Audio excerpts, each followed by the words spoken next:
علم کا ذکر اور فتویٰ دینا مسجد میں۔ حدیث پہلے گزری ہوئی ہے۔ حضرت عبداللہ بن عمر رضی اللہ تعالیٰ عنہ کہتے ہیں کہ ایک شخص کھڑا ہوا مسجد میں، اس نے کہا یا رسول اللہ صلی اللہ علیہ وسلم، آپ ہمیں کہاں سے احرام باندھنے کا حکم دیتے ہیں؟ تو رسول اللہ صلی اللہ علیہ وسلم نے فرمایا اہل مدینہ ذوالحلیفہ سے احرام باندھیں۔ ذوالحلیفہ پرانے جغرافیہ کے مطابق یہ مدینہ منورہ سے 10 مراحل پر، یعنی مکہ مکرمہ سے 10 مراحل پر جگہ ہے جو کہ مدینہ منورہ کے باہر ہے، اور اب اس کو بیر علی کہا جاتا ہے۔ امام رافی نے کہا علی میل من المدینہ تھے، اور امام نووی نے کہا علی 6 امیال۔ بہرحال اب مدینہ منورہ کے ساتھ متصل ہی ہے۔ اہل شام جو ہیں وہ جوفہ سے، اور اہل نجد کرن سے۔ حضرت عبداللہ بن عمر رضی اللہ تعالیٰ عنہ کا یہ دعویٰ ہے کہ رسول اللہ صلی اللہ علیہ وسلم نے فرمایا کہ اہل یمن یلملم سے احرام باندھے، اور حضرت عبداللہ بن عمر رضی اللہ تعالیٰ عنہ کہتے تھے کہ میں نے یہ آخری جو ہے یہ رسول اللہ صلی اللہ علیہ وسلم سے نہیں پایا، نہیں سمجھا، جبکہ دوسری حدیث کے اندر یہ بھی رسول اللہ صلی اللہ علیہ وسلم نے ہی بیان کیا۔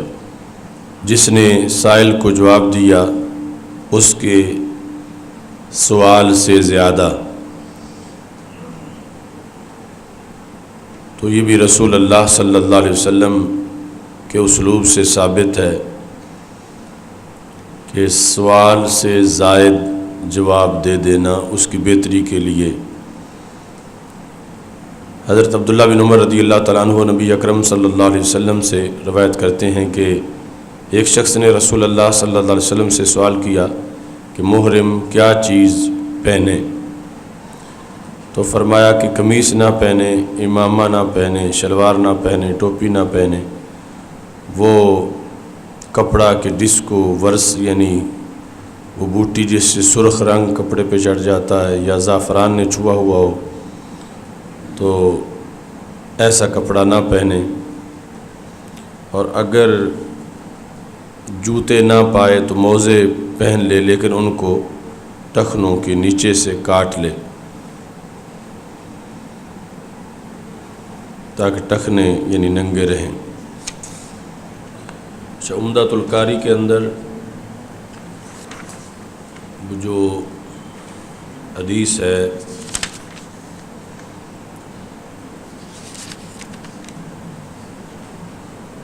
کتاب اہل العلم بالعلم الی البلدان، کتاب العلم کے اندر شروع میں اس کے لحاظ سے، یعنی جو میرا چھاپا اس پر یہ 40 صفحے پر ہے، لما مزق کسریٰ کتاب رسول اللہ صلی اللہ علیہ وسلم بعث الی بازان عاملہ فی الیمن، کہ جس وقت کسریٰ نے معاذ اللہ رسول اللہ صلی اللہ علیہ وسلم کے خط کے ٹکڑے ٹکڑے کیے، تو اس نے بازان جو اس کا گورنر تھا یمن کا، کسریٰ کی طرف سے جو گورنر تھا، اسے یہ پیغام بھیجا کہ تم اپنی طرف سے 2 پہلوان موٹے تازے بندے رسول اللہ صلی اللہ علیہ وسلم کے پاس بھیجو، الی ھذا الرجل الذی بالحجاز فلیأتیانی بخبرہ، یعنی اس کے نزدیک، یعنی اتنا عجیب تھا دعویٰ نبوت کرنا سرکار دو عالم صلی اللہ علیہ وسلم کا، کہ اس نے صرف خط کے ٹکڑے ٹکڑے نہ کیے، بلکہ یعنی یمن کے گورنر کو کہا کہ تم 2 بندے بھیجو ان کے پاس دھمکی دینے کے لیے۔ فبعث بازان قہرمانہ ورجلا آخر، یعنی 2 بندے، ایک اس کا خصوصی گارڈ جو تھا اپنا اور ایک اور ساتھ، وَكَتَبَ مَعَهُمَا كِتَابًا اور ایک خط ساتھ لکھ کے بھیجا. فَقَدِمَ الْمَدِينَةَ یہ دونوں مدینہ منورہ آئے. فَدَافَعَ کتاب بازان الی النبی صلی اللہ علیہ وسلم تو نبی اکرم صلی اللہ علیہ وسلم کی طرف کے پاس وہ خط پہنچایا کسریٰ کا، یا کسریٰ کے کہنے پر جو یمن کے گورنر نے لکھا تھا. فتبسم النبی صلی اللہ علیہ وسلم سرکار خط دیکھ کے مسکرائے. ودعاہما الی الاسلام اور انہیں اسلام کی دعوت دی. یعنی یہ ایک اعلیٰ طریقہ ہے یعنی رد عمل کے اظہار کا. یعنی خط بڑا عجیب و غریب لکھا ہوا تھا، دھمکی امیز. تو رسول اللہ صلی اللہ علیہ وسلم اسے دیکھ کے مسکرا پڑے کہ یہ کیسی احمقانہ باتیں اس نے لکھی ہوئی ہیں، کیونکہ سرکار دو عالم صلی اللہ علیہ وسلم کے بارے میں اس نے لکھا تھا. ابھی آگے اس کی تفصیل دوسرے حصے میں آتی ہے. ناموس رسالت صلی اللہ علیہ وسلم کے لحاظ سے یہ اہم حصہ ہے. سرکار جب مسکرائے تو انہیں کہا کہ تم تو کلمہ پڑھ کے ہی جاؤ.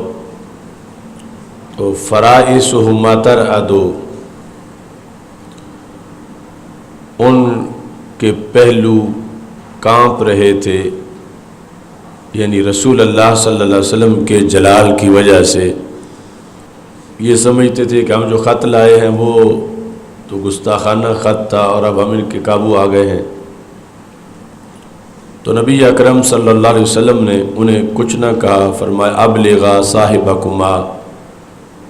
ان ربی قتل ربہ کسریٰ فی ہذہ اللیلہ کہ تم جا کے یمن کے گورنر کو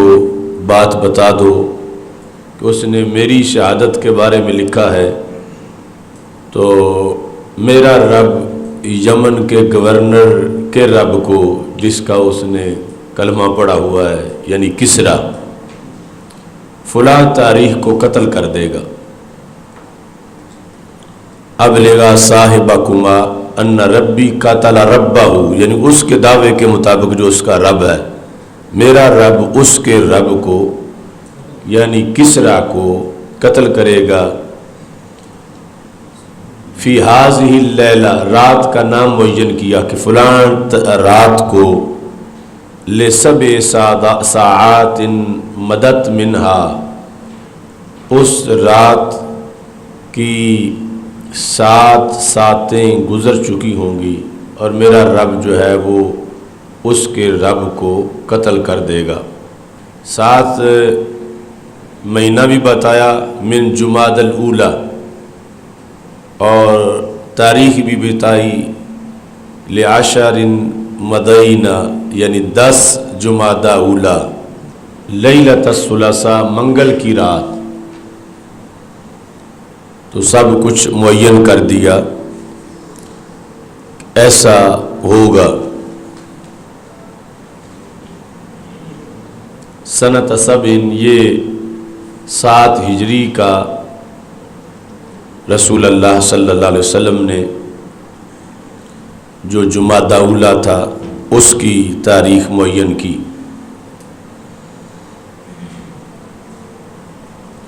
اور کہا کہ اللہ اس کو اس کے بیٹے سے ہی مروا دے گا. زہری نے یہ روایت کیا کہ کتب کسریٰ الی بازان انہ بلغنی ان رجلا من قریش یزعم انہ نبی. یہ تفصیلی خط ہے کہ بنی قریش کے ایک شخص نے یہ دعویٰ کیا ہے کہ وہ نبی ہیں، مجھے یہ بات پہنچی ہے. یہ کسریٰ نے بازان کی طرف خط لکھا کہ تم قریب ہو یمن میں مدینہ منورہ کے نسبتاً ہمارے. فسر الیہ تم ان کے پاس جاؤ. آگے معاذ اللہ لفظ میں فاستتب ہو ان سے دعویٰ نبوت سے توبہ کرائیں کہ وہ یہ دعویٰ کرنا چھوڑ دیں کہ وہ اللہ کے نبی ہیں۔ اتنا گھمنڈ تھا کسریٰ کو کہ بازان جو اس کا گورنر تھا یمن کا، اسے کہا کہ تم جا کر ان کو اس دعوے سے دستبردار کراؤ، معاذ اللہ۔ فَإِن تَابَ، اگر وہ توبہ کر جائیں تو ٹھیک ہے، وَإِلَّا فَابْعَثْ إِلَيَّ بِرَأْسِهِ، اگر ایسا نہ ہو تو پھر معاذ اللہ ان کو شہید کیا جائے اور ان کا سر میرے پاس پہنچایا جائے۔ یعنی اتنا یہ خط تھا جسے پڑھ کے سرکار مسکرائے، یعنی کیسی یہ دیوانوں کی باتیں کر رہے ہیں۔ یہ ہے سچی نبوت۔ اس وقت کے اپنے نظام میں ایک سپر پاور اس نے رسول اللہ صلی اللہ علیہ وسلم کی طرف یہ پیغام بھیجا، اور سرکار دیکھ کے مسکرائے اور انہیں کہا تم تو کلمہ پڑھ کے جاؤ جو یہ پیغام میرے پاس لے کے آئے ہو۔ اچھا جی، فبعث بازان بکتابی الی رسول اللہ صلی اللہ علیہ وسلم، تو یہ خط جو کسریٰ نے بازان کو بھیجا تھا، بازان نے پھر آگے رسول اللہ صلی اللہ علیہ وسلم کی طرف بھیجا۔ اس کے جواب میں سرکار نے علم غیب کا اظہار کیا۔ فَكَتَبَ إِلَيْهِ رسول اللہ صلی اللہ علیہ وسلم ان اللہ وعدنی بقتل کسریٰ فی یوم کذا و کذا من شہر کذا و کذا، فلاں فلاں مہینے میں فلاں فلاں دن کو، یعنی اس کی رات کو وہ قتل کیا جائے گا۔ تو یہ جو کسریٰ کا خط تھا، یعنی اسے کیا تکلیف تھی کہ رسول اللہ صلی اللہ علیہ وسلم نبی ہیں، علیحدہ علاقہ ہے حجاز جہاں سرکار نے اعلان کیا ہے، اور وہ ادھر دور بیٹھا کہتا ہے کہ ان کو کہو کہ اس سے توبہ کریں، یہ دعویٰ نہ کریں۔ تو اس طرح کے باطل نظام شروع سے ان کو خطرہ تھا کہ ان کی نبوت وہ صرف مسجد تک اس کا پیغام نہیں ہوگا، بلکہ وہ ہمارے تخت سے ٹکرائے گی اور ہمارے لیے خطرہ ہیں۔ یعنی صرف معبودان باطلہ کی پرستش نہیں رکے گی، بلکہ جو باطل نظام ہیں ان کے تخت بھی الٹ جائیں گے۔ تو یہ انہیں شروع سے خطرہ تھا، جو کہ پھر یہ کسریٰ اور قیصر کے تخت الٹ گئے۔ اتنا بغض اور اس قدر دشمنی تھی کہ یا تو یہ دعویٰ چھوڑیں یا معاذ اللہ ان کو شہید کیا جائے۔ آگے ہمارے مسلک کے لحاظ سے اس میں دلیل ہے کہ علم غیب پر کتنا مدار ہے نبوت کا۔ تو جب یہ جواب رسول اللہ صلی اللہ علیہ وسلم کا بازان کے پاس پہنچا، چونکہ اس کے ذریعے سے خط آیا تھا کسریٰ کا، تو اس کے بندے لے کر آئے تھے، تو پھر جوابی طور پر وہی سرکار دو عالم صلی اللہ علیہ وسلم کا جواب لے کر واپس یمن پہنچے، جس میں کسریٰ کے قتل کی ڈیٹ تھی۔ فلما اوتی بازان الکتاب، جب بازان کے پاس رسول اللہ صلی اللہ علیہ وسلم کا خط پہنچا، قال ان کان نبیا سیکون ما قال، اگر یہ سچے نبی ہیں تو پھر جو انہوں نے کہا ہے وہ ہو کے رہے گا۔ یعنی وہ بازان جو مسلمان نہیں تھا، لیکن نبوت کے بارے میں اس کا بھی یہ نظریہ تھا کہ انہوں نے جو غیب کی خبر دی ہے، سچے نبی ہیں تو ایسے ہی ہوگا۔ یعنی یہ اس نے نہیں کہا کہ انہیں کل کی خبر نہیں، یا کیسے کسی کے مرنے کا کہہ سکتے ہیں، یا کسریٰ کی بڑی حفاظت ہے، کسریٰ کیسے قتل ہوگا۔ تو اس کا بھی یہ نظریہ تھا، ان کان نبیا سیکون ما قال، اگر یہ نبی ہیں تو پھر جو ڈیٹ بتائی ہے اس ڈیٹ کو ایسا ہو جائے گا۔ فقتل اللہ کسریٰ فی الیوم الذی قال رسول اللہ صلی اللہ علیہ وسلم، اللہ نے کسریٰ کو قتل کر دیا، یعنی اللہ کی طرف نسبت ہے کہ اسی کے حکم سے سب کچھ ہوتا ہے، تو اگرچہ قاتل تو اس کا بیٹا تھا، تو اللہ تعالیٰ نے کسریٰ کو اسی دن کے اندر قتل کیا۔ فلما بلغ بازان، اب اسی بازان کو خبر آ گئی کسریٰ قتل ہو گیا ہے، بعث باسلامہ و اسلام من معہ من الفرس، اس نے رسول اللہ صلی اللہ علیہ وسلم کی طرف پیغام بھیجا کہ میں اور میرے سارے ساتھی ہم کلمہ پڑھتے ہیں، یعنی جو دوسرے فارس کے عہدیدار اس کے ساتھ کسریٰ کی سلطنت کے نمائندے موجود تھے یمن میں، تو یہ کس بیس پر اس نے کلمہ پڑھا؟ علم غیب کی وجہ سے کہ رسول اللہ صلی اللہ علیہ وسلم نے چونکہ خبر دی ہے اور اس نے کہا ہوا تھا اپنے دوستوں سے، یعنی کسی وجہ سے یا تو دن اتنے تھوڑے تھے کہ خط آگے پہنچ نہ سکا کہ کسریٰ اپنا کوئی تحفظ کر لیتا، یا پھر اس نے ضروری نہ سمجھا کہ کسریٰ کو ہم یہ جوابی خط بتائیں کہ اس نے تو کہا تھا کہ یہ کام کرو، ہم وہ کر نہیں سکے کہ سر اتارے معاذ اللہ، تو وہ ناراض نہ ہو، جواب اس نے اپنے پاس ہی رکھا، لیکن اپنے دوستوں کو کہا کہ اگر سچے نبی ہیں تو یہ ہو کے رہے گا۔ اور پھر جس تاریخ کو نبی اکرم صلی اللہ علیہ وسلم نے کہا تھا اسی تاریخ کو کسریٰ قتل ہوا، اور یہ کسریٰ کا قتل ہو جانا یہ ان لوگوں کے ایمان کا باعث بنا، اسلام انہوں نے قبول کیا۔ تو یہ جو سوال جواب جس مقام پر ہوئے ہیں یہ بنیادی ہیں جو کہ آگے اکثر مقام پر فائدہ دیتے ہیں۔ یہ جو حدیث پڑھی ہے من لقی اللہ لا یشرک بہ شیئا، جو اللہ تعالیٰ سے اس حالت میں ملے کہ اللہ تعالیٰ کے ساتھ وہ کسی کو شریک نہ ٹھہراتا ہو تو جنت داخل ہوگا۔ تو اس پر امام کرمانی نے سوال کیا کہ الاشراک لا یتصور فی القیامت، قیامت کے دن شرک کا تصور نہیں ہو سکتا، اور ظاہر کا یہ حق ہے کہ کہا جاتا ولم یشرک بہ فی الدنیا، جو قیامت کے دن اللہ تعالیٰ سے ملے گا دنیا میں اس نے شرک نہیں کیا ہوگا تو وہ جنت میں داخل ہو جائے گا۔ تو یہ کئی مقامات پر یہ سوال ہوتا ہے، تو اس کا انہوں نے جواب دیا کہ احکام الدنیا مستصحبۃ الی الآخرہ، کہ جو دنیا کے احکام ہیں یہ آخرت میں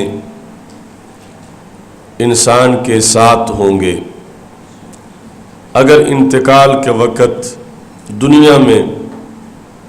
اس نے شرک نہیں کیا ہوگا تو یہی ہوگا کہ یہ بندہ جو ہے اس نے آخرت میں شرک نہیں کیا، اور اگر دنیا میں اس کا خاتمہ شرک پہ ہوا ہے تو پھر یہی سمجھا جائے گا کہ اس نے آخرت میں بھی شرک کیا ہے۔ یا پھر دوسرا جواب یہ ہے کہ لقاء اللہ سے مراد ہے موت، کہ جس کو اس حالت میں موت آئی کہ وہ مشرک ہے تو پھر جنت داخل نہیں ہوگا، اس حالت میں موت آئی کہ وہ موحد ہے تو پھر جنت داخل ہوگا۔ یعنی یا تو لقاء میں تعویل کی جائے گی کہ اس سے مراد قیامت کا دن نہیں ہے، قیامت کے دن کی ملاقات نہیں ہے، بلکہ دنیا میں موت کا دن ہے۔ جس طرح کسی حدیث میں دوسری بات پہلے گزر چکی ہے کہ صرف لا الہ الا اللہ کافی نہیں بلکہ محمد الرسول اللہ صلی اللہ علیہ وسلم بھی ضروری ہے۔ کتاب الوضو جو آیا ہے وضو کے بارے میں، اس کے بارے میں باب، اور اللہ تعالیٰ کی اس فرمان کے بارے میں باب کہ جس وقت تم نماز کے لیے کھڑے ہونے کا ارادہ کرو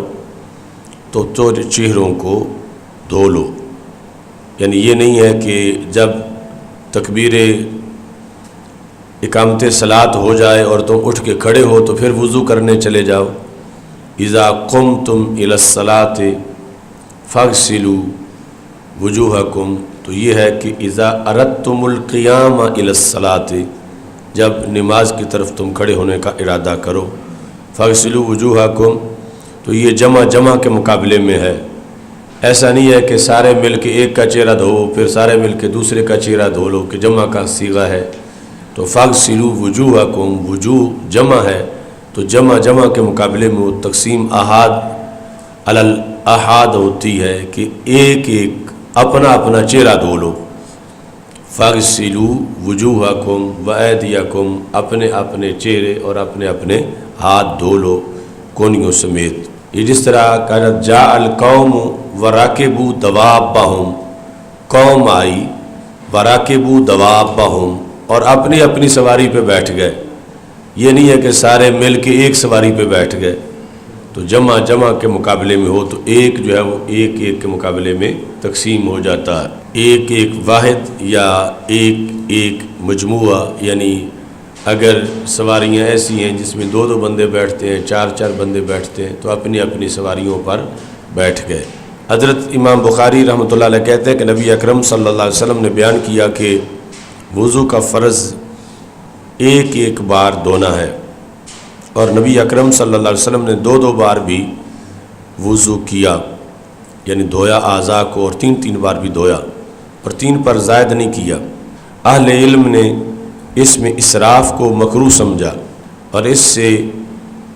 اس کو بھی مکروہ سمجھا۔ الاسراف پر عطف ہے، کس کو مکروہ سمجھا؟ دوسری بات کو کہ کوئی نبی اکرم صلی اللہ علیہ وسلم کے فعل سے تجاوز کرے، یعنی 3 بار دھویا ہے رسول اللہ صلی اللہ علیہ وسلم نے، کوئی 4 بار دھوئے یا 5 بار دھوئے، اس کو مکروہ سمجھا گیا ہے۔ کتاب الوضو، باب ما جاء فی الوضوء وقول اللہ عز وجل، تو سب سے پہلی کتاب الایمان اور پھر کتاب العلم۔ اب وضو تو اللہ تعالیٰ کی طرف سے انسان کے بندوں کے فائدے کے لحاظ سے جو اللہ نے بندوں پر احسان کیا، اس کے لحاظ سے رب نے احسان کرتے ہوئے بندوں کے مصالح کے لیے احکام شرعیہ لازم کیے۔ تو وہ 2 قسم کے ہیں، یا وہ دینی احکام ہیں، دینیہ یعنی ان کا تعلق عبادات کے ساتھ ہے، یا وہ دنیاوی امور کے متعلق احکام ہیں، یعنی احکام تو اللہ کے ہی ہیں لیکن ہیں کہ ان کا تعلق دنیا داری کے ساتھ ہے، مثلا نکاح کے ساتھ، طلاق کے ساتھ، بیع شرع کے ساتھ۔ تو پھر ان میں سے وہ احکام زیادہ افضل ہیں جن کا تعلق جو ہے وہ عبادات کے ساتھ ہے۔ تو اس بنیاد پر یعنی عبادات کی بحث پہلے کی جاتی ہے اور معاملات کی بعد میں کی جاتی ہے، اور عبادات میں سے نماز افضل ہے باقی عبادات کے مقابلے میں، کہ انسان کی بہتری کے لیے باقی عبادات سال کے بعد آتی ہیں، اور یہ ایک ہی دن میں 5 بار انسان کے لیے ضروری سمجھی گئی ہے۔ یعنی عبادت ہے انسان کی بھلائی کے لیے اور انسان کی سیرت کی تعمیر کے لیے، تو نماز اس لیے زیادہ اہم ہے کہ روزے 11 ماہ کے بعد رکھے جائیں تو انسان کی کمی پوری ہو سکتی ہے،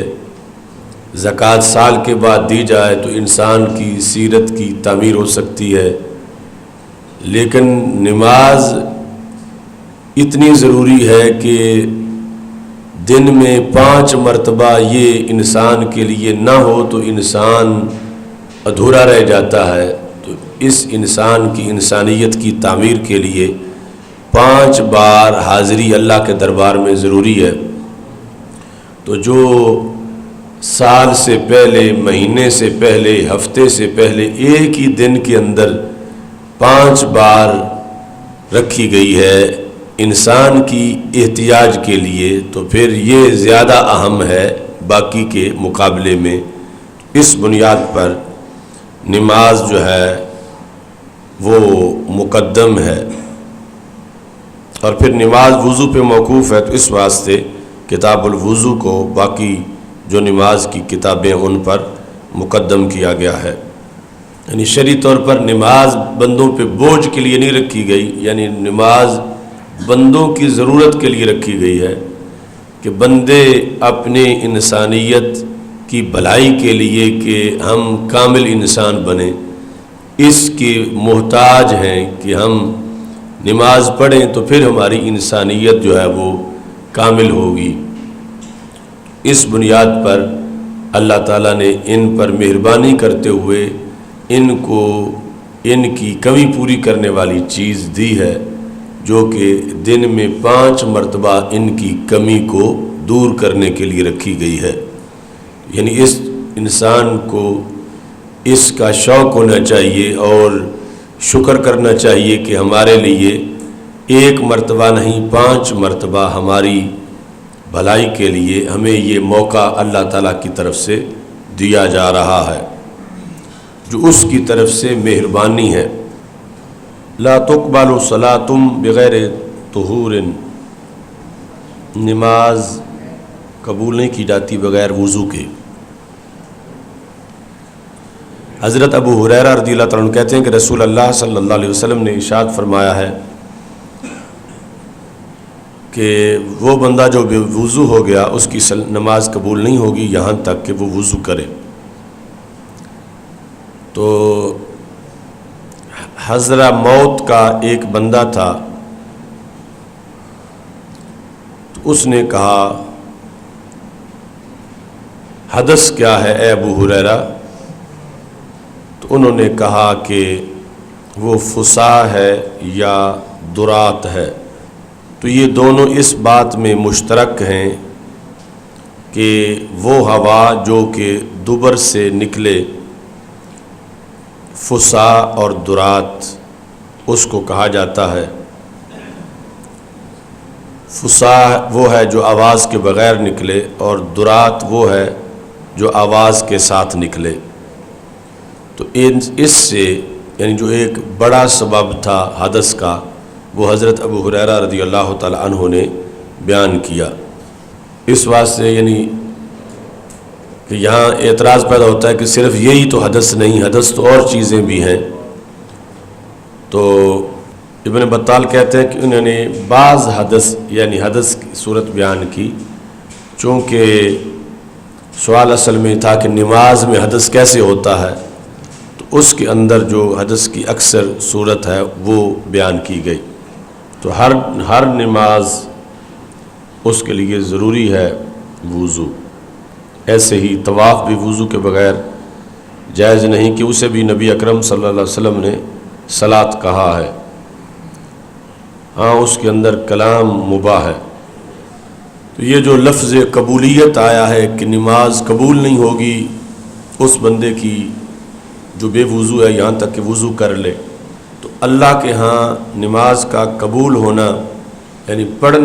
پڑھا جانا نماز کا اور چیز ہے اور قبول ہونا اور چیز ہے۔ یعنی نسبت عموم خصوص مطلق ہے کہ جو بھی قبول ہوتی ہے وہ پڑھی ہوئی تو ضرور ہوتی ہے، لیکن جو بھی پڑھی ہوئی ہو ضروری نہیں وہ قبول بھی ہو، کبھی ہوتی ہے کبھی نہیں ہوتی۔ یہاں تک کہ ہو سکتا ہے کبھی عمل مکمل صحیح ہو لیکن قبول نہ ہو، یعنی مکمل صحیح ہو۔ مثال کے طور پر نماز کی ساری شرطیں پائی گئی ہیں، کوئی بھی اس میں نہ شرائط میں کمی ہے نہ ارکان میں کمی ہے، لیکن اس کے باوجود معاذ اللہ کسی ماننے کی وجہ سے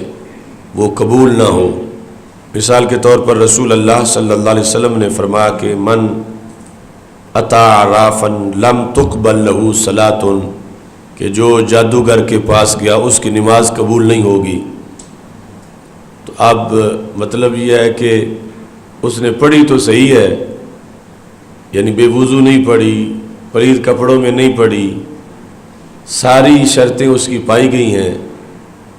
یعنی وہ عمل جو ہے صحیح عمل ہے لیکن غیر مقبول ہے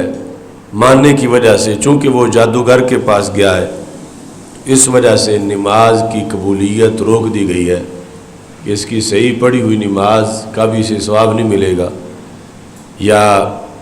جو رسول اللہ صلی اللہ علیہ وسلم نے فرمایا فمن سبہم، جو صحابہ کو گالی دے تو لا یقبل منہ یوم القیامت صرف ولا عدل،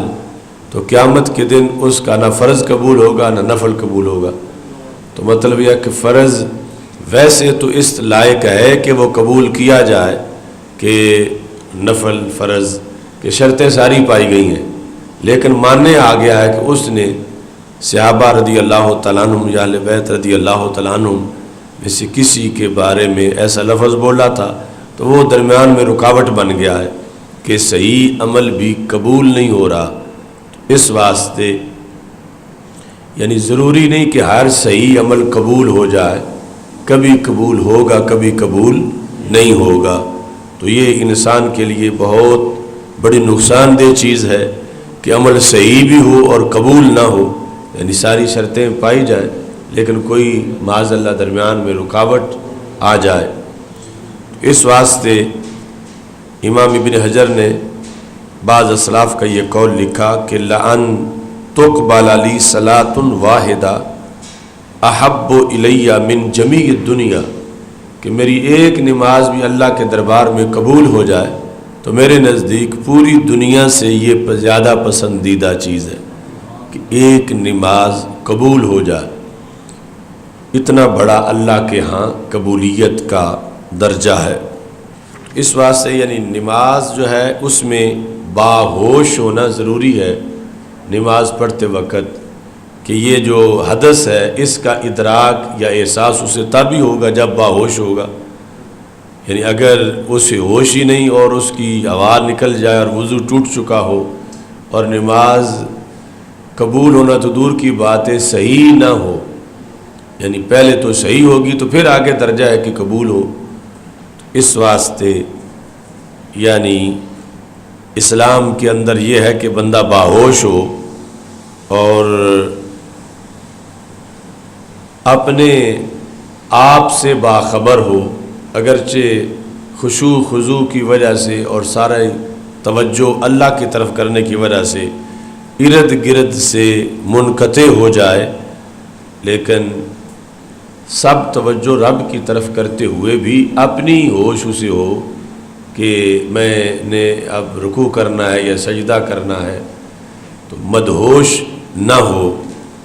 یعنی اس واسطے یعنی اسلام جو ہے یہ ایک بیداری اور ہوش کا مذہب ہے کہ اسلام یہ چاہتا ہے کہ بندے کو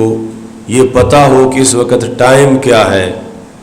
یہ کوئی کمال نہیں کہ اسے پتہ ہی نہیں کہ اسے ٹائم کیا ہے، یعنی پتہ ہی نہیں کہ زور ہے یا عصر ہے۔ اسلام چاہتا ہے بندے کو پتہ ہو، یعنی اتنا ہوش اس میں ہو، پھر اسے پتہ ہو کہ میرا منہ قبلے کی طرف ہے یا کہیں اور ہے، اسے پتہ ہو کہ میں نے کپڑے پہنے ہوئے ہیں یا نہیں، اسے پتہ ہو کہ میرے جسم سے خروج ری ہوا ہے یا نہیں۔ یعنی یہ اس حالت میں اسلام بندے کو دیکھنا چاہتا ہے، اور اسی سے پھر آگے تصوف کی روح نکلتی یعنی وہ تعمیر ہوتی ہے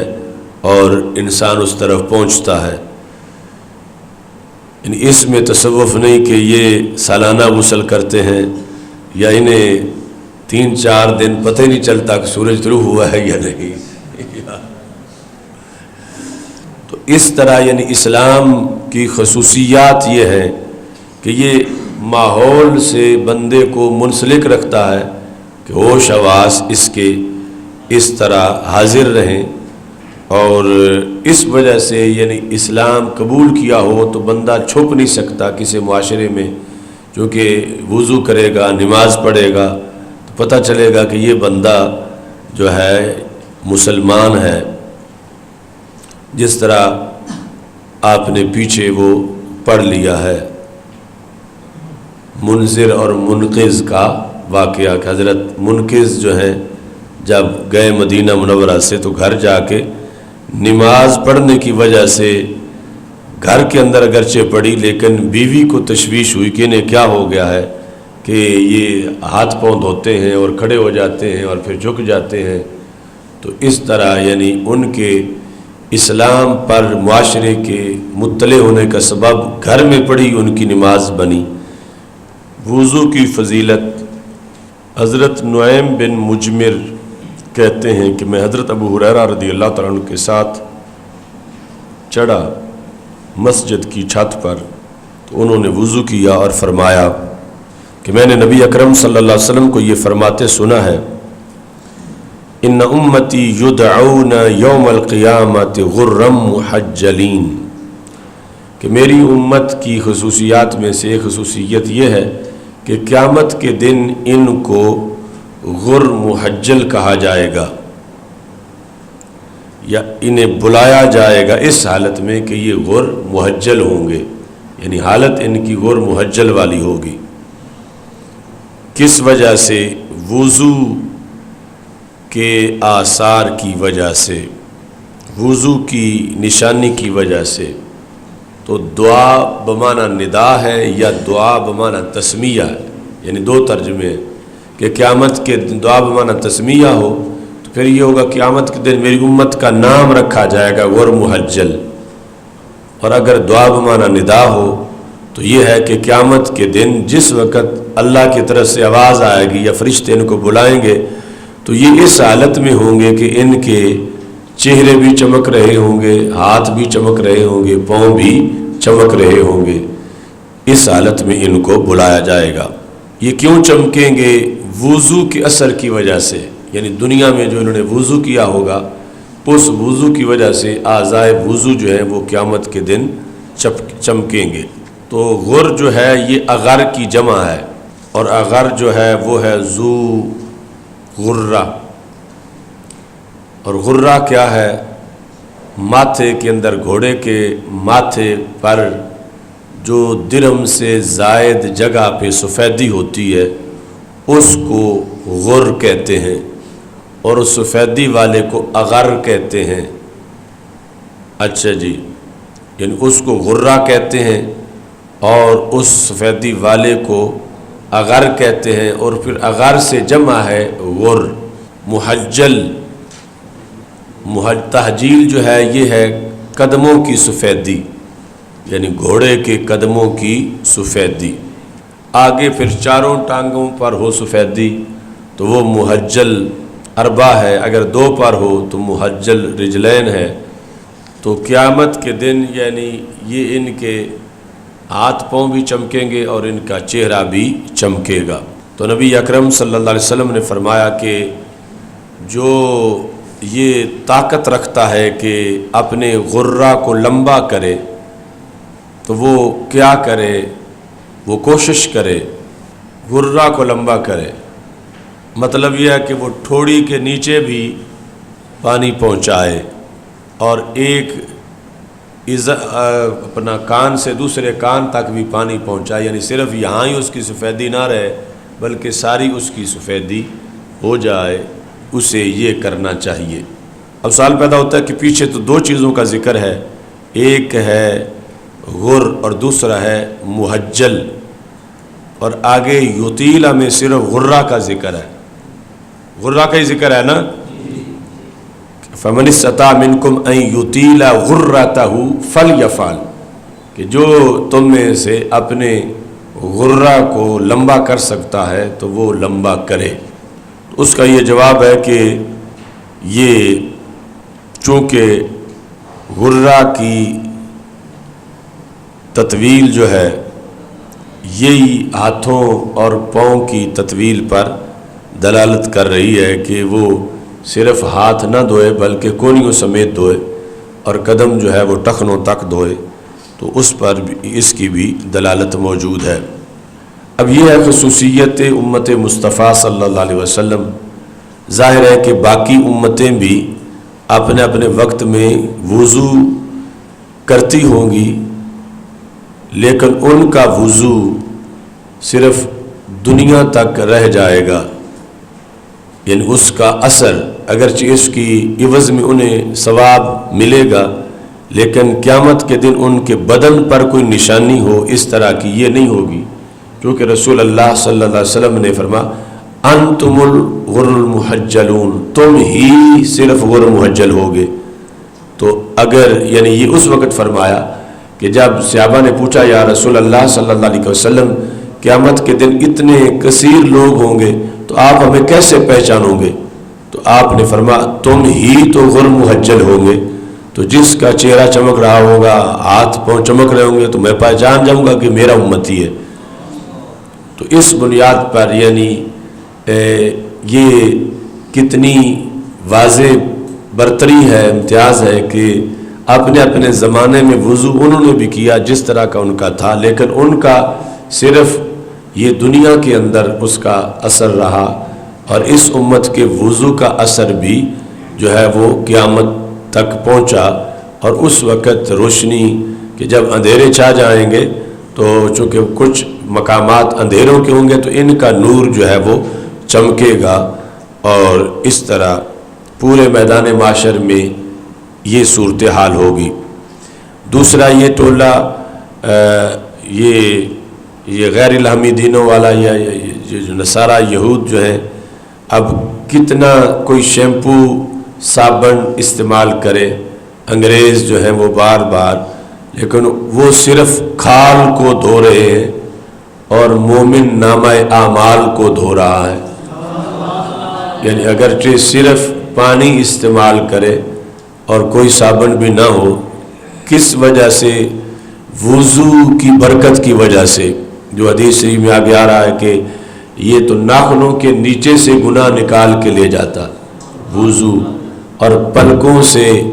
یہ گناہ جھاڑتا ہے، آنکھوں کے گناہ۔ تو یعنی اس کے اندر ایک روحانی اثر ہے، یعنی وضو کے اندر اس میں کوئی وہ پانی میں سوڈا نہ بھی ڈالے تو یعنی سوڈے والا تو ویسے ہی بدل جائے گا حکم اس کا، یعنی سمپل جو مائع مطلق ہے اس مائع مطلق کے اندر اتنی تاثیر ہے رسول اللہ صلی اللہ علیہ وسلم کی شریعت کی وجہ سے کہ دوسرے پانی بہائیں اور کتنے صابن لگائیں، شیمپو لگائیں، تو وہ صرف اپنی کھال دھو رہے ہیں اور ادھر جو ہے ساتھ وضو بھی ہو رہا ہے اور نامہ اعمال بھی دھل رہا ہے، گناہ اتر رہے ہیں۔ یہ اس امت کو خصوصی طور پر شان عطا کی گئی ہے۔ وہ تو پہلی شرط جو ہے، جس طرح نماز کے لیے وضو ہے اس طرح وضو کے لیے ایمان ہے پہلے، ورنہ تو بتا رہا ہوں نا کہ سارے ہاتھ منہ تو دھوتے ہیں، انگریز بھی سب۔ اچھا جی، تو یہ جس کا ایمان کا معیار ہے تو اس کے بعد پھر اس کے عمل کا اس کو فائدہ ہے۔ تو یہ رکھنا ذہن، غرہ ہے سفیدی، اغر ہے سفیدی والا، اور غر ہے اس کی جمع۔ اور قیامت کے دن مسلمان کے نور پر یہ بولا جائے گا اصل گھوڑے کے ماتھے کا بیاض ہے اور تحجیل اس کے قدموں کا بیاض ہے۔ تو وضو کی بڑی برکات ہیں، اور یہ جو میں نے کہا کہ یہ اس امت کی خصوصیت ہے، میں نے اس حدیث کی روشنی میں استدلال کیا ہوا تھا۔ تو اس ابن حجر کے اندر انہوں نے یعنی یہ فتح الباری میں یہ صفحہ نمبر 314 پر یہ لکھا، وَاسْتَدَلَّ الْحَلِيمِيُّ بِهَذَا الْحَدِيثِ، کہ حلیمی نے اس حدیث سے استدلال کیا کس چیز پر؟ عَلَىٰ أَنَّ الْوُضُوءَ مِنْ خَصَائِصِ هَذِهِ الْأُمَّةِ، کہ وضو اس امت کے خصائص میں سے ہے، وضو اس امت کے خصائص میں سے ہے۔ یعنی پورا یہ طریقہ ظاہر ہے کہ ہاتھ پاؤں ہاتھ منہ تو وہ بھی دھوتے ہوں گے دوسرے، یعنی وضو اس امت کے خصائص میں سے ہے۔ تو اس پر پھر اعتراض کیا کہ خصائص میں کیسے ہو سکتا ہے کہ قصہ سارہ رضی اللہ تعالی عنہا حدیث میں موجود ہے، آگے بخاری میں آئے گا، حضرت ابراہیم علیہ السلام اور حضرت سارہ رضی اللہ تعالیٰ عنہ کا قصہ، جب وہ ظالم بادشاہ نے انہیں گرفتار کیا کہ وہ قریب ہونے لگا ان کے، تو وہ اٹھیں اور انہوں نے وضو کیا۔ وہاں پر ہے قامت تتوضا، اٹھ کے انہوں نے وضو کیا اور نماز پڑھی۔ ایسے جریج راہب کا قصہ بخاری میں آئے گا کہ وہاں پر بھی انہوں نے بھی وہ اٹھے اور وضو کیا، تو پھر وضو تو وہاں بھی پایا گیا۔ اس کا جواب پھر انہوں نے یہ دیا کہ فَالظَّاهِرُ أَنَّ الَّذِي اخْتُصَّتْ بِهِ هَذِهِ الْأُمَّةُ هُوَ الْغُرَّةُ وَالتَّهْجِيلُ لا اصل الوضوء، کہ ہم جو خصوصیت بیان کر رہے ہیں وہ یہ بیان کر رہے ہیں کہ وضو کی وجہ سے اعضاء کا چمکنا یہ خصوصیت ہے۔ وضو کی وجہ سے اعضاء کا چمکنا، اگرچہ نفس وضو تو اور جگہ بھی پایا گیا، لیکن وضو کا جو اثر ہے کہ صرف دنیا میں ہی نہیں آخرت میں اعضاء کا چمکنا، یعنی دنیا میں ٹھنڈک یا صفائی یا نکھار یہی نہیں، بلکہ اس کی وجہ سے میدان محشر میں اعضاء کا چمکنا، اس کو ہم خصوصیت کہہ رہے ہیں کہ یہ صرف اس امت کی شان ہے۔ نور آنکھوں میں تو چہروں پہ اجالے ہوں گے، مصطفیٰ والوں کے انداز نرالے ہوں گے۔ تو یہ اس امت کی خصوصیت ہے کہ نور والی امت ہے، کہ قیامت کے دن ان کا نور جو ہے وہ ظاہر ہو رہا ہوگا۔ یہ ذہن میں رکھنا ہے کہ نفس وضو اور جگہ بھی پایا گیا، اور دو حوالے انہوں نے دیے اس کے، ایک قصہ جریج راہب میں اور دوسرا جو ہے حضرت سارہ رضی اللہ تعالی عنہ والا جو واقعہ ہے، جو دونوں ہی بخاری شریف میں موجود ہیں اور وہاں وضو کا تذکرہ ہے۔ تو یہ رسول اللہ صلی اللہ علیہ وسلم کی طرف سے شوق دلانے کے لیے یہ اسلوب ہے، فمن شاء فمن استطاع فمن شاء ان یموت بالمدینۃ فلیمت، جو کر سکتا ہے کہ مرے مدینہ منورہ میں تو وہ وہاں مر جائے، کہ اس کے لیے یہ فائدہ ہوگا۔ تو یہ اسی اسلوب کا حصہ ہے۔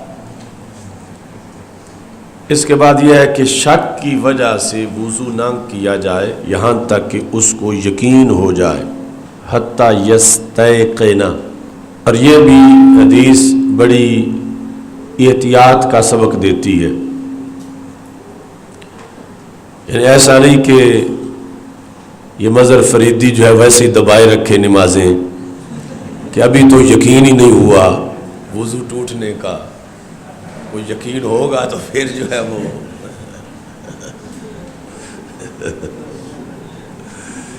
کہ بخاری میں ہے کہ شک کی صورت میں جو ہے وہ نیا وضو نہیں کرنا جہاں تک کہ یقین ہو جائے۔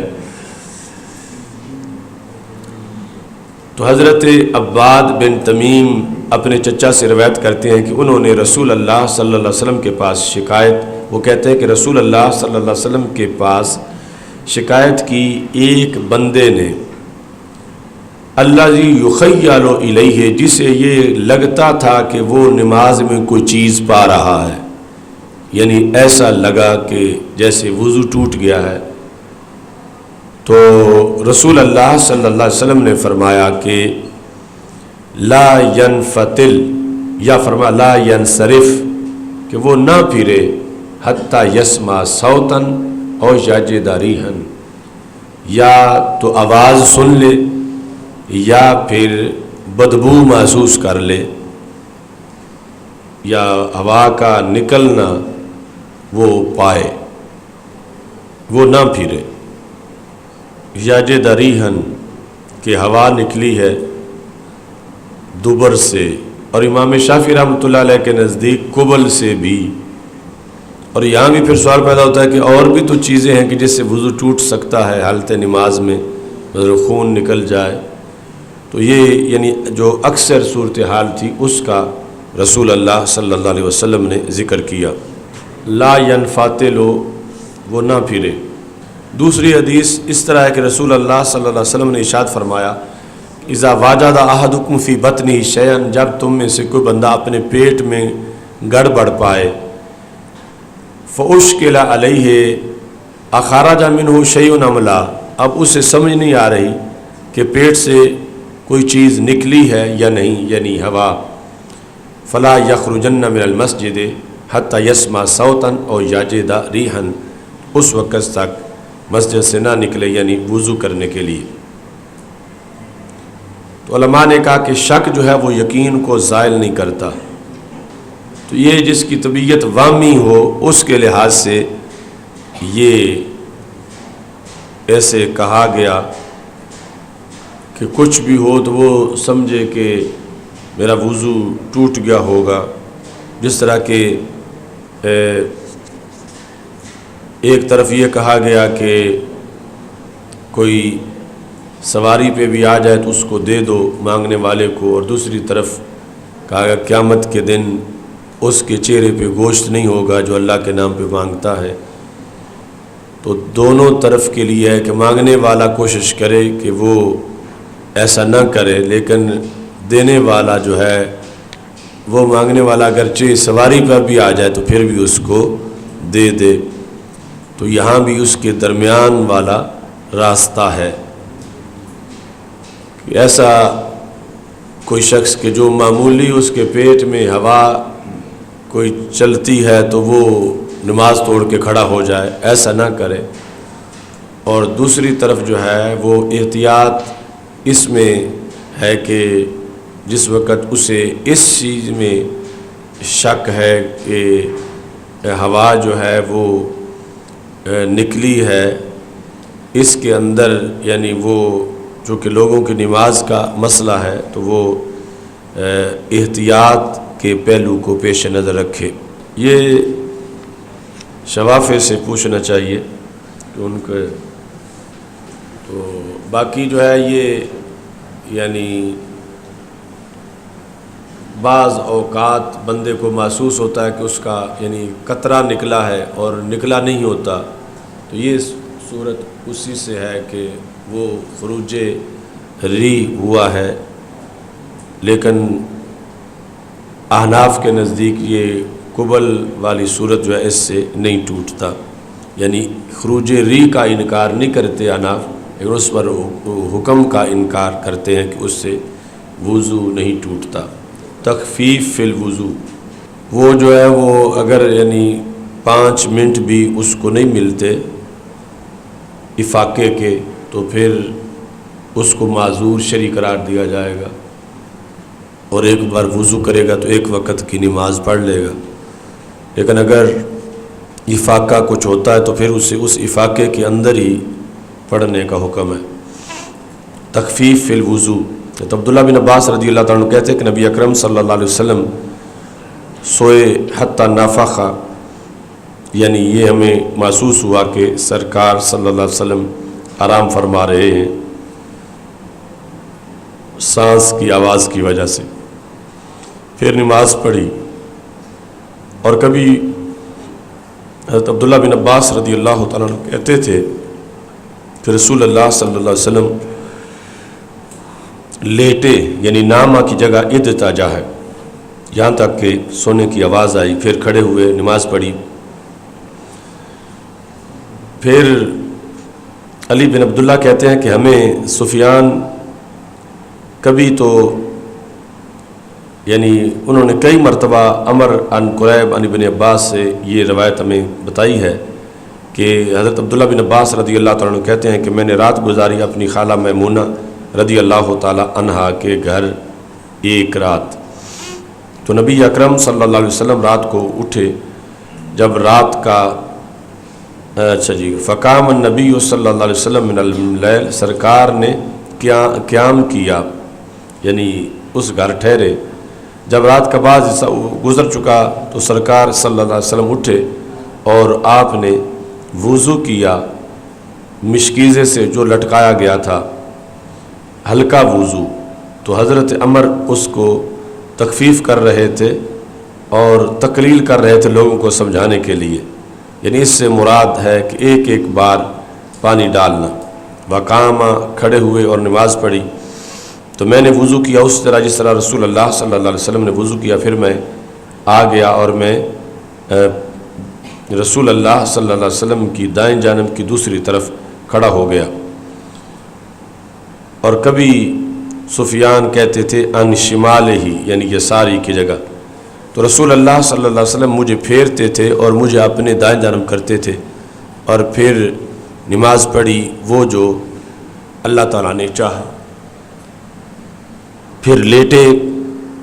اور سو گئے یہاں تک کہ آواز آئی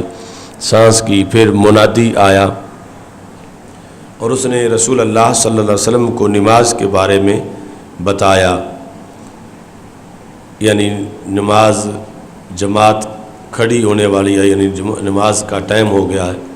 تو نبی اکرم صلی اللہ علیہ وسلم اس کے ساتھ اٹھے، طرف نماز کی اور نماز ادا کی اور نیا وضو نہیں کیا۔ ہم نے عمر سے کہا کہ لوگ کہتے ہیں کہ رسول اللہ صلی اللہ علیہ وسلم کی آنکھیں سوتی ہیں، دل نہیں سوتا۔ تو عمر نے کہا کہ میں نے عبید بن عمیر سے یہ سنا کہ وہ کہتے ہیں کہ انبیاء علیہ السلام کا خواب وحی ہے، اور پھر انہوں نے پڑھا انی ارا فی المنام انی اذبحک۔ تو رسول اللہ صلی اللہ علیہ وسلم کا سونے کی وجہ سے وضو نہیں ٹوٹتا تھا کہ ہمارے لحاظ سے، یعنی نیند محل غفلت ہے، محل ادراک نہیں، اور رسول اللہ صلی اللہ علیہ وسلم کی نیند میں بھی آپ کا ادراک جو ہے وہ ختم نہیں ہوتا تھا۔ لیکن بعض جگہ آتا ہے کہ رسول اللہ صلی اللہ علیہ وسلم بیدار ہوئے تو آپ نے وضو کیا، تو پھر وہ وجہ یہ ہے کہ یعنی نیند کی وجہ سے نیا وضو نہیں کیا، اس کا کوئی اور سبب تھا، یعنی نواقض میں سے، جس کی وجہ سے وہ حالت تھی، اور رسول اللہ صلی اللہ علیہ وسلم نے اس موقع پر وضو کیا۔ پانی بہا کے وضو کرنا، اور عبداللہ بن عمر رضی اللہ تعالیٰ عنہ کہتے ہیں کہ اسباغ وضو یہ ہے کہ ملنا جسم کو، جو میل اتارنے کے لیے ملا جاتا ہے۔ تو اسامہ بن زید رضی اللہ تعالیٰ عنہ سے مروی ہے کہ انہوں نے حضرت عبداللہ بن عباس کے غلام قریب حضرت اسامہ بن زید سے روایت کرتے ہیں کہ انہوں نے حضرت اسامہ بن زید کو یہ فرماتے سنا کہ رسول اللہ صلی اللہ علیہ وسلم عرفہ سے نکلے یہاں تک کہ جب گھاٹی میں تھے تو اترے سواری سے، اور رسول اللہ صلی اللہ علیہ وسلم نے بول فرمایا اور پھر وضو کیا اور پانی نہیں بہایا۔ تو میں نے کہا کہ یا رسول اللہ صلی اللہ علیہ وسلم کیا آپ نماز کا ارادہ کر رہے ہیں؟ تو آپ نے فرمایا نہیں، نماز آگے ہے آپ کے۔ تو آپ سوار ہوئے، جس وقت مزدلفہ پہنچے تو اترے اور وضو کیا اور پانی بہایا، اور پھر نماز کھڑی ہو گئی، تکبیر پڑھی گئی اور آپ نے مغرب کی نماز پڑھی۔ پھر ہر انسان نے اپنا اونٹ جو ہے وہ بٹھا دیا اپنی جگہ پہ، اور پھر عشاء کی تکبیر پڑھی گئی اور آپ نے نماز پڑھی، اور ان دونوں نمازوں کے درمیان آپ نے اور کوئی نماز نہیں پڑھی، یعنی مغرب اور عشاء کے فرائض کے درمیان۔ چہرہ دھونا اور ہاتھوں کو ایک ہی چلو کے ساتھ۔ حضرت عبداللہ بن عباس رضی اللہ تعالیٰ کہتے ہیں کہ انہوں نے وضو کیا اور اپنا چہرہ دھویا، پکڑا چلو پانی کا اور فمدمد بہا، اس سے کلی کی اور اسی سے پھر پانی ناک میں ڈالا، پھر چلو پکڑا پانی کا اور اس کے ساتھ اس طرح کیا، اضافہ الی ید الاخری، یعنی اس طرح پکڑ کے اپنے دوسرے ہاتھ کے ساتھ پھر اس کو ملا لیا۔ یہ ہے کہ اضافہ، اس اپنے ہاتھ کو ملایا اپنے دوسرے ہاتھ کی طرف، فغسل بہما، تو اس کے ساتھ آپ نے اپنا بایاں ہاتھ جو ہے وہ دھویا، دوسرا ہاتھ، اور پھر اپنے سر کا مسح کیا، پھر چلو پکڑا پانی کا اور اپنے دائیں پاؤں پر اس کے ساتھ چھڑکاؤ کیا پانی کا یہاں تک کہ اس کو دھویا، پھر پکڑا چلو دوسرا اور اس کے ساتھ دوسرے قدم کو دھویا۔ رسول اللہ حضرت اسامہ رضی اللہ تعالی عنہ نے، حضرت عبداللہ بن عباس رضی اللہ تعالیٰ عنہ نے، اور پھر کہا کہ اس طرح میں نے رسول اللہ صلی اللہ علیہ وسلم کو وضو کرتے دیکھا ہے۔ جب یہ کلی اور ناک میں پانی ڈالنا، امام مالک اور امام شافعی وضو اور غسل دونوں میں اس کو سنت سمجھتے ہیں۔ امام مالک اور امام شافعی ان دونوں کاموں کو وضو میں بھی سنت سمجھتے ہیں، غسل میں بھی سنت سمجھتے ہیں۔ اور امام احمد بن حنبل ان دونوں میں واجب سمجھتے ہیں، یعنی وضو میں بھی واجب اور غسل میں بھی واجب، اور امام اعظم ابو حنیفہ رحمۃ اللہ علیہ غسل میں اس کو واجب سمجھتے ہیں مگر وضو میں واجب نہیں سمجھتے۔ ہر حال میں بسم اللہ پڑھنا اور جماع کے وقت۔ عبداللہ بن عباس رضی اللہ تعالیٰ عنہ سے مروی ہے، اور وہ یہ بات رسول اللہ صلی اللہ علیہ وسلم تک پہنچاتے ہیں کہ اگر تم میں سے کوئی اپنے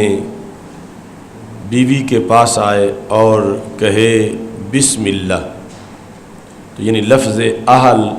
سے مراد اہلیہ، یہ اولین معنی ہے۔ اللہم جنبنا الشیطان،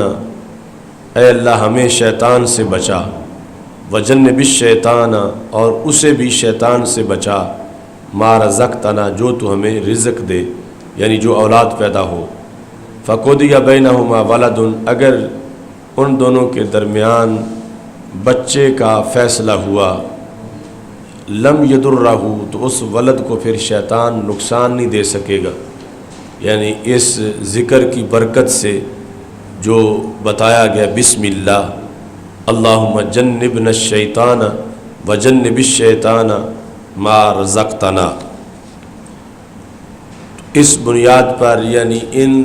دو کے عمل سے، یعنی والدین کے عمل سے بچے کا کتنا فائدہ ہو جائے گا کہ شیطان جو سب سے بڑا دشمن ہے اور ہر وقت بندے پر حملہ کرتا ہے، وہ دشمن اس بچے کو نقصان نہیں پہنچا سکے گا، اور وہ بچہ یعنی کس قدر آگے روحانی ہو سکتا ہے کہ جو شیطان کے حملوں سے اس قدر محفوظ ہو، جو رسول اللہ صلی اللہ علیہ وسلم نے فرمایا لم یضرہ، کہ پھر شیطان جو ہے وہ اس کو نقصان نہیں دے گا۔ تو لفظ رزق جو ہے یہ صرف غذا پر ہی نہیں بولا جاتا، اولاد پر بھی بولا جاتا ہے، علم پر بھی بولا جاتا ہے۔ لفظ رزق میں یہ ساری چیزیں آتی ہیں۔ اب سوال پیدا ہوتا ہے کہ اوپر تو کہا گیا کہ ہر حال میں بسم اللہ پڑھنا، تو یہ نیچے تو ایک حال میں بسم اللہ کا ذکر آیا ہے، تو پھر ترجمۃ الباب اس حدیث سے کیسے ثابت ہوگا؟ اس کا جواب یہ ہے کہ یہ حالت وہ حالت ہے یعنی جو کہ ایک بہت زیادہ دنیا داری کے حالت ہے، تو جب اس میں ہے تو پھر سمجھا جائے گا گویا کہ ہر حالت میں بسم اللہ جو ہے وہ پڑھنی چاہیے۔ لا لم یضرہ، اس کو نقصان نہیں پہنچائے گا شیطان۔ اب اس پر کہ اس کو ضرر نہیں پہنچائے گا شیطان، امام عینی نے بحث کی صفحہ نمبر 381 پر، چونکہ ضرر کی کئی قسمیں ہیں۔ مثلا ایک ہے ضرر بدنی، جسمانی ضرر، ایک ہے ضرر عقلی، اور ایک ہے کہ عام مراد لیا جائے، یعنی اگر جو عام ہو تو مطلب یہ ہے کہ وہ بچہ معصوم ہو جائے گا، حالانکہ معصوم انبیاء علیہ السلام ہیں، کہ جب یہ مطلق ہو کہ نقصان ہی شیطان نہیں پہنچا سکتا، یعنی کوئی اس سے پھر گناہ ہی نہیں کروا سکے گا شیطان، تو اس پر قاضی ایاز کہتے ہیں کہ ایک معنی تو یہ ہے کہ ہر بچہ جب پیدا ہوتا ہے تو شیطان اس کو ٹھونگ لگاتا ہے اور وہ روتا ہے، تو اس سے وہ بچہ بچ جائے گا کہ جب والدین نے یہ پڑھا ہوگا تو وہ بچہ محفوظ ہو جائے گا۔ یا یہ ہے کہ جو بچوں کو جن پڑ جاتے ہیں کہ اس سے وہ بچہ محفوظ رہے گا، اس کو جنوں کا اس پر حملہ نہیں ہوگا۔ اور دوسری صورتحال میں بھی یعنی مطلقاً اگرچہ اس کو تحفظ نہ ملے ہر گناہ سے اور شیطان کے ہر وسوسے سے، لیکن اس دوسرے بچے کی بنسبت جس کے لیے ایسا ذکر نہیں کیا گیا، یہ کافی حد تک شیطان کے حملوں سے محفوظ رہے گا۔ یہ اسلام میں اذکار کی اہمیت ہے، اور اس سے اتنا بڑا فائدہ جو ہے وہ حاصل ہو سکتا ہے۔